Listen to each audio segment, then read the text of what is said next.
Divine Thoughts, a journey to the innermost recesses of our soul. हम पवित्र त्रित्व की स्तुति आराधना करते हैं। पवित्र त्रित्व का त्योहार हम मनाते हैं और उस त्रिएक ईश्वर को, त्रित्व को हम आराधना समर्पित करते हैं, वंदना और अर्चना अर्पित करते हैं। उस त्रित्व जो हमारे जीवन से जुड़ा है, ईश्वर का स्वरूप है, उसे समझने की हम कोशिश करेंगे। आइए हम मिलकर उस त्रित्व की वंदना करेंगे। आराधना हो तेरी त्रिएक परमेश्वर, अवनी अंबर जड़ और चेतन सकल चराचर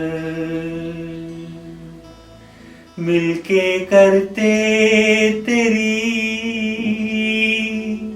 आराधना,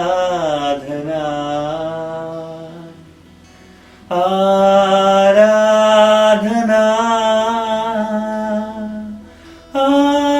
आराधना, आराधना।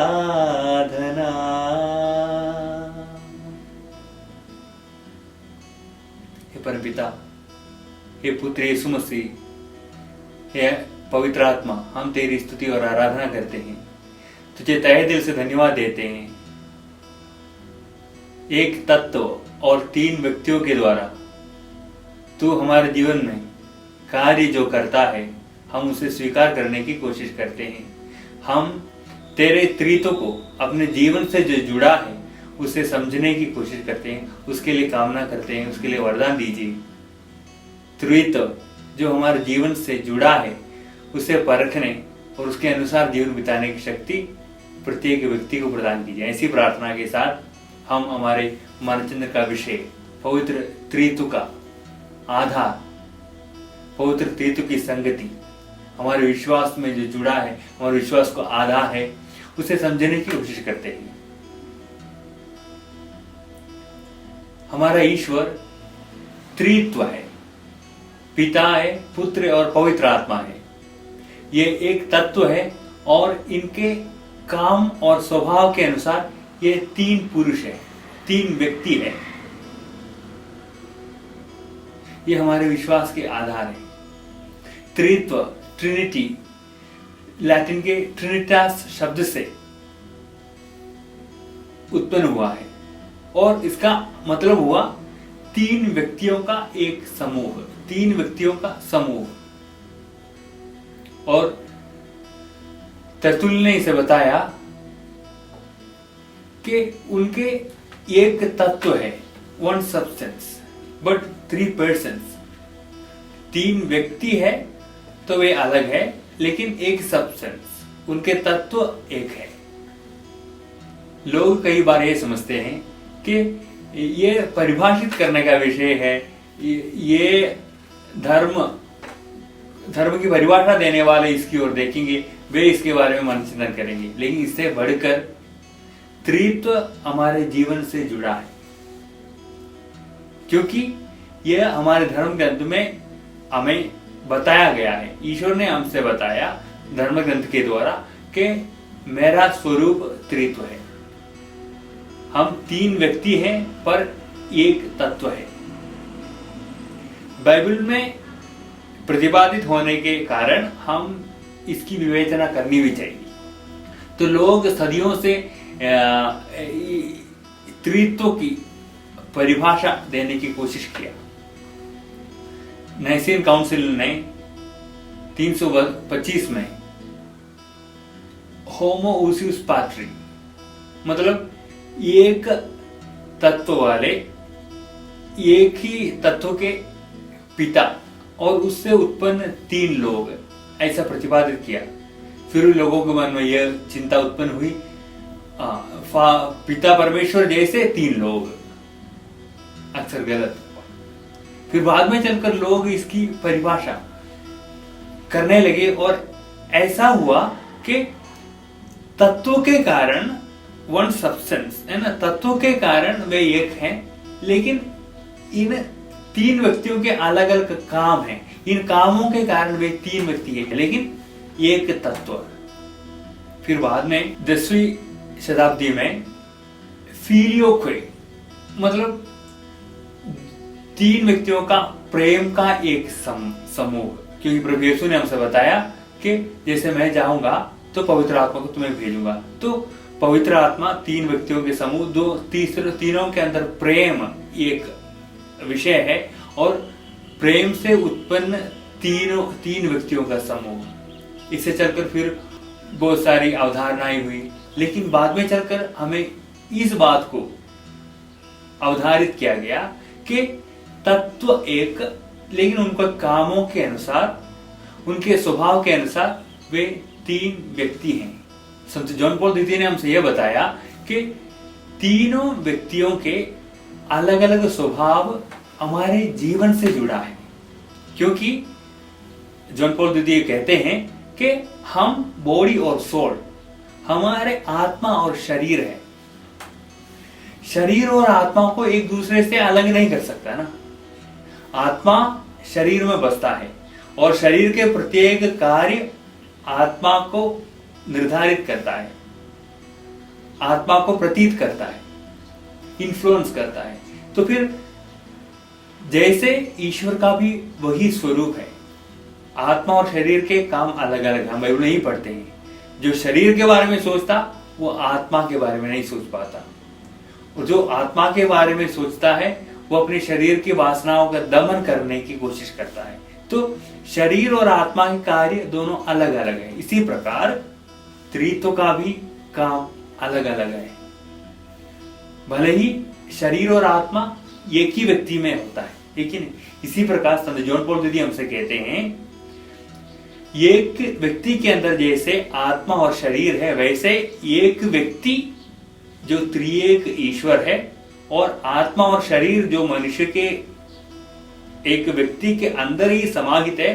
इसी प्रकार पवित्र त्रित्व का भी अलग अलग काम है, अलग अलग विवेचना है। और उन्होंने हमसे यह बताया उस त्रित्व का अलग अलग काम, जैसे शरीर और आत्मा के अलग अलग, दोनों अलग काम करते हैं, तो हमारे जीवन में भी ये अलग अलग काम करते हैं। हमारा उद्धार करने वाला शुद्ध प्रभु यीशु और हमें सच्चाई के मार्ग पर प्रेरित होकर ईश्वर के वचनों पर हमें ले चलने वाला आत्मा ईश्वर, और हमारे सृष्टि किए उस त्रिएक परम पिता। त्रिएक ईश्वर का तत्व एक है, लेकिन वे हमसे वार्तालाप, हमसे संबंध करने का तरीका अलग है। हम पढ़ेंगे इब्रानियों के पत्र में अध्याय 1 के 1 में, पुराने समय में नबियों के द्वारा ईश्वर हमसे बातें की, लेकिन इस अंतिम समय में उसने अपने पुत्र के द्वारा हमसे बातें की हैं। नबियों के द्वारा उसने पहले बातें किया करते थे, अब अपने पुत्र के द्वारा हमसे बातें किया है।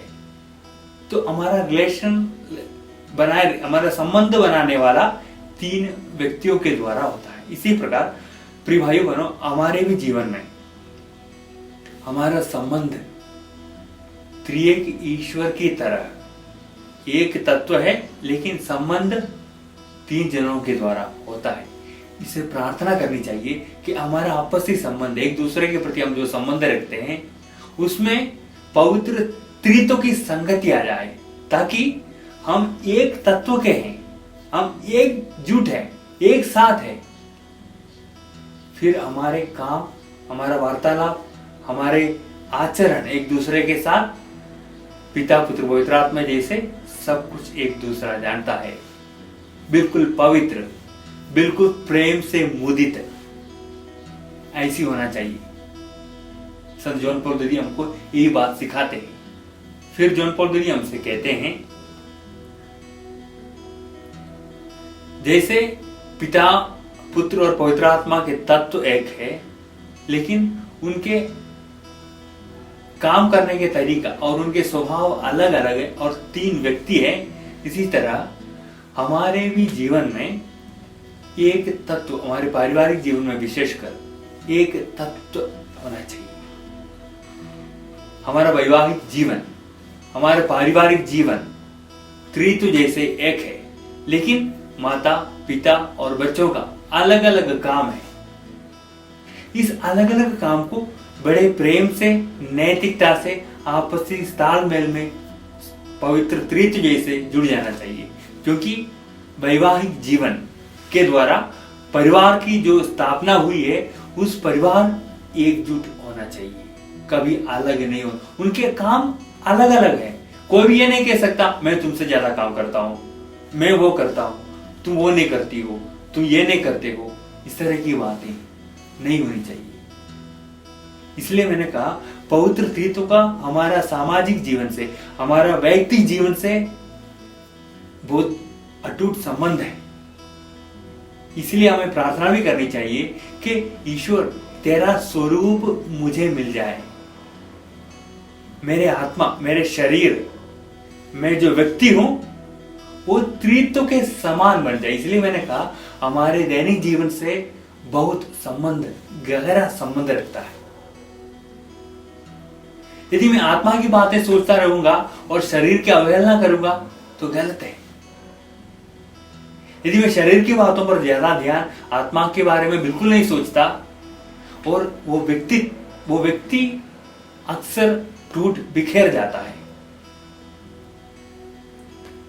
इसलिए मैंने कहा आत्मा और शरीर और व्यक्ति का पवित्र त्रित्व से अटूट संबंध है, और हमें प्रार्थना करनी चाहिए कि हमारे जीवन में, हमारे विशेष के पारिवारिक जीवन में, वैवाहिक जीवन में पवित्र त्रित्व जैसे संबंध आ जाए। रिश्ते में शिथिलता कभी ना हो, क्योंकि एक दूसरा जानता है कि वो क्या करता है, मेरी जिम्मेदारी क्या है।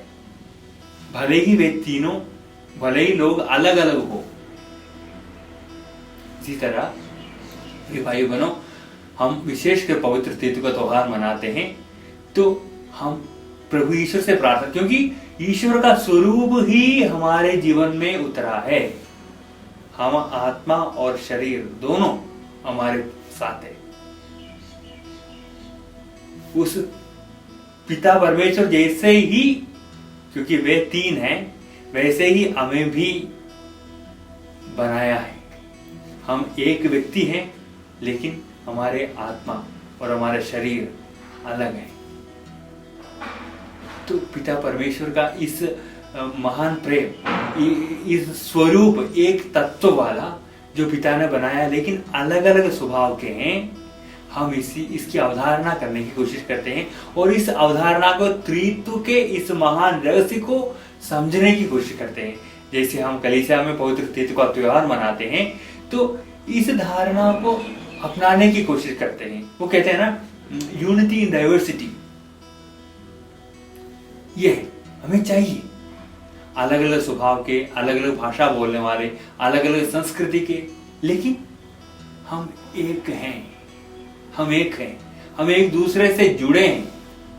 ये तत्व पवित्र त्रित्व का त्योहार हमारे अंदर डालता है। इस अवधारणा को स्वीकार करने के लिए हमें प्रेरित भी करता है। हमारे विश्वासी जीवन में हमें इस बात को ज्यादा ध्यान देने की जरूरत है, और पवित्र त्रित्व जैसे, क्योंकि मैं स्वयं वही बना हूं, वैसे ही मेरा गठन किया गया है, वैसे ही पिता परमेश्वर ने मुझे बनाया है। उस पिता परमेश्वर के त्रित्व के स्वभाव जो मेरे अंदर है, वो प्रतिध्वनित होता है। उसकी ओर ध्यान देकर मैं उसे स्वीकार करने की कोशिश करता हूं। हमारा त्रित्व का त्योहार फलदायी रहेगा। और संत जॉन पॉल दीदी हमसे कहते हैं, इसके लिए पिता ईश्वर हमें चुन लिया है। उनके स्वरूप जैसे बन जाना ही हमारी जिम्मेदारी है, हमारा कर्तव्य है। प्रिय भाई बहनों, आप सभी को आशीर्वाद और अनुग्रह देता हूं, और पवित्र त्रित्व के त्योहार की मंगल कामनाएं देता हूं, और हम प्रार्थना करते हैं कि पिता परमेश्वर हमें अनुग्रह और आशीर्वाद प्रदान करे, ताकि हमारे अंदर के स्वरूप को पहचानने की कृपा मिल जाए, और हमारे आपसी संबंधों में शिथिलता ना हो, बल्कि ईश्वर जैसे एक दूसरे को बिल्कुल जान सके। हमारे संबंध बिल्कुल गहरा हो, सच्चाई पर आधारित हो। ऐसी कृपा और शक्ति पिता परमेश्वर कलीसिया के सभी लोगों को प्रदान करे, मुझे सुनने वाले सबको प्रदान करे। सभी को जय यीशु।